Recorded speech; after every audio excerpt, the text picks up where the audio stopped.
નર્મદા જિલ્લામાં statue of unity તરફ જતા વડોદરા એસઓયુ માર્ગ પરના પહાડ ગામ નજીક અશ્વિન નદીના બ્રિજ પાસે આવેલો જોખમી વળાંક ફરી એકવાર અકસ્માતનું કારણ બન્યું છે। આજે સવારના 9 કલાકે અહીં રેતી ભરેલી એક ટ્રક હાઈવે ટ્રક પર પલટી મારી જતા ગંભીર અકસ્માત સર્જાયો હતો। જો કે સદનસીબે કોઈ જાનહાનિ થઈ નથી, પરંતુ ટ્રકને ભારે નુકસાન થયું છે।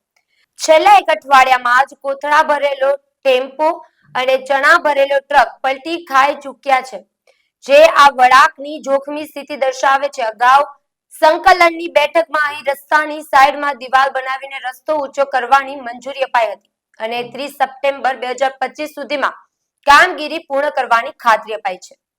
નમસ્કાર મિત્રો, હાલ આપણે જ્યાં ઊભા છે એ પહાડ પુલ અશ્વિન નદીના પુલના વળાંક પાસે બ્રિજ ઉપર ઊભા છે અને જ્યાં આપણે જોઈ શકીએ છીએ તેમ એક ગાડીનું ફરી એક્સિડન્ટ થયું છે।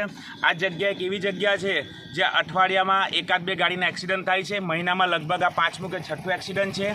વર્ષો જૂની અમારી તંત્રની રજૂઆતને ધ્યાને લઈ તંત્રએ આગળ ટર્નને સુધારવાનો એક GHV કંપનીને કોન્ટ્રાક્ટ આપેલો હતો અને જેની ગુણવત્તાની તપાસ અમે ગતરોજ સાંસદશ્રી, ધારાસભ્યશ્રી તેમજ પાર્ટી પ્રમુખ નીલભાઈ રાવના નિર્દેશ અનુસાર અને એમના સૂચના અનુસાર અમે સ્થળ તપાસ કરી તો કામની ગુણવત્તા હલકી જણાતા એ લોકોને મેં રજૂઆત કરેલી અને ત્યારે પણ એમને કીધેલું કે જે સંકલનની બેઠકમાં અમને 30 તારીખની લેખિત બોયધરી આપેલી છે અને 30 તારીખની બોયધરીમાં આ કામ નહીં થાય તો અહીં આગળ સમગ્ર જૂથ ગ્રામ પંચાયતના લોકો તેમજ આજુબાજુના લોકો દ્વારા રોડ રોકો આંદોલન કરવામાં આવશે।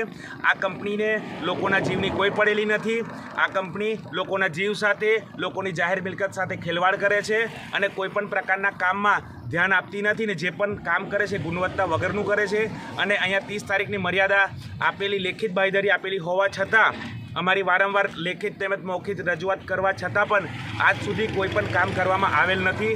તો અમને ફરી સરકારશ્રીને તેમજ સર્વને મારા હૃદયપૂર્વક રજૂઆત કરું છું કે તાત્કાલિક ધોરણે આ ટર્નને સુધારવાનું કામ જે કંપનીને આપેલું છે અને જો એ કંપની કામ કરવામાં નિષ્ફળ જાય તો તાત્કાલિક ધોરણે એની પર કાયદેસરના પગલાં લેવામાં આવે અને એના પર એ કંપની ના કરી શકતી હોય તો આ કામ બીજા કોઈ કંપનીને આપીને તાત્કાલિક ધોરણે આનું ધ્યાન આપી તંત્રને આનું તાત્કાલિક કામ કરાવવામાં આવે જેથી લોકોના જતા જીવ અને જાહેર માલને થતું નુકસાન અટકી શકે। હું ગમોડ જૂથ ગ્રામ પંચાયત સરપંચ વિપુલ બારિયા।